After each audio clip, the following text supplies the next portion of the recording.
ఎందుకో పాస్టర్లు మనలాంటి వారే అని తెలియదు, మనలాగే సాటి మనుష్యులని తెలియదు.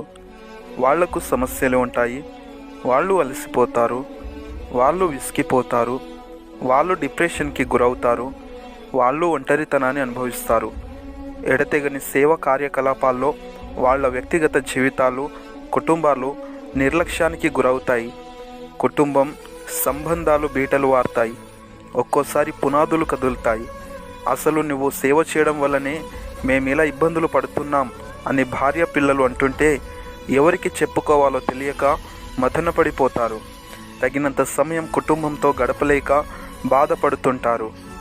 సంఘస్థుల విమర్శలు, ఇతర సంఘాల నుంచి వచ్చే వ్యతిరేకతలు, సమాజంలో నుంచి వచ్చే బెదిరింపులు, కుటుంబంలో నుండి వచ్చే ఆర్థిక ఇబ్బందులు, దేహంలో నుండి వచ్చే అనారోగ్య సమస్యలు, బంధువుల నుండి వచ్చే చీదరింపులు, పొరుగువారి నుండి వచ్చే తిరస్కరణలు, మతోన్మాదుల నుండి వచ్చే దూషణలు, విరోధుల నుండి వచ్చే హింసలు, ఇలా ఒకటా రెండా దూర ప్రయాణాలు, సమయ అసమానతల వల్ల ఆరోగ్యం క్షీణించడం.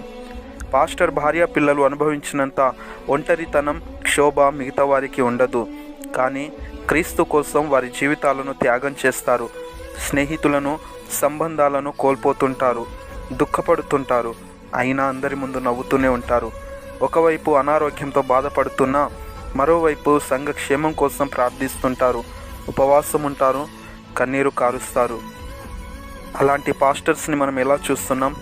తిడుతున్నాం, దూషిస్తున్నాం, అపహాసిస్తున్నాం, అవమానిస్తున్నాం, నిందిస్తున్నాం, వెక్కిరిస్తున్నాం, చిన్నచూపు చూస్తున్నాం, పలువురిలో పరువు తీస్తున్నాం. మనకంటే గొప్పగా ఉంటే సహించలేము, బీదగా ఉంటే పట్టించుకోము. హెచ్చరికగా వాక్యం చెబితే ప్రేమ లేదంటాము, నెమ్మదిగా చెబితే ఉద్యోగం లేదంటాము, నవ్వుతూ చెబితే రోషం లేదంటాము. ప్రార్థన కూటములు పెడితే పని లేదంటాము, పెట్టకపోతే భారం లేదంటాము. దశమ భాగం గురించి చెబితే డబ్బు పిచ్చోడు అంటాము, మనకేం పెట్టకపోతే పీషనరీ అంటాము. గృహ దర్శనం చేస్తే వచ్చాడ్రా బాబు అనుకుంటాము. ఇంటికి రాకపోతే మాలాంటి వారి ఇంటికి ఎందుకు వస్తాడులే అని ప్రచారం చేస్తాం. సంఘంలో ఒక స్థానం ఇస్తే నిర్లక్ష్యం చేస్తాం, ఇవ్వకపోతే మందిరం మానేస్తాం, తప్పులు వెతుకుతాం, దుష్ప్రచారం చేస్తాం. కానీ ఏనాడైనా మనం బాగుండాలని కోరుకుంటున్నాడు, ప్రార్థిస్తున్నాడు, ఉపవాసం ఉంటున్నాడు, కన్నీళ్లు పెడుతున్నాడు అని ఆలోచించామా? మంచి భోజనం తింటున్నాడని చూస్తున్నామా? మెరిసే తెల్లచొక్క వెనకాల చిరిగిన వస్త్రం ఉందని గుర్తిస్తున్నామా? వచ్చే కొద్దో గొప్ప కానుకలతో కుటుంబమును ఎలా నడిపిస్తున్నాడో గ్రహిస్తున్నామా? ఆర్థికంగా ఎంత కష్టపడుతున్నాడో అర్థం చేసుకుంటున్నామా? అనారోగ్యంతో ఎంతో క్షీణించిపోతున్నాడో పట్టించుకుంటున్నామా? బాధలో ఉంటే పలకరిస్తున్నామా?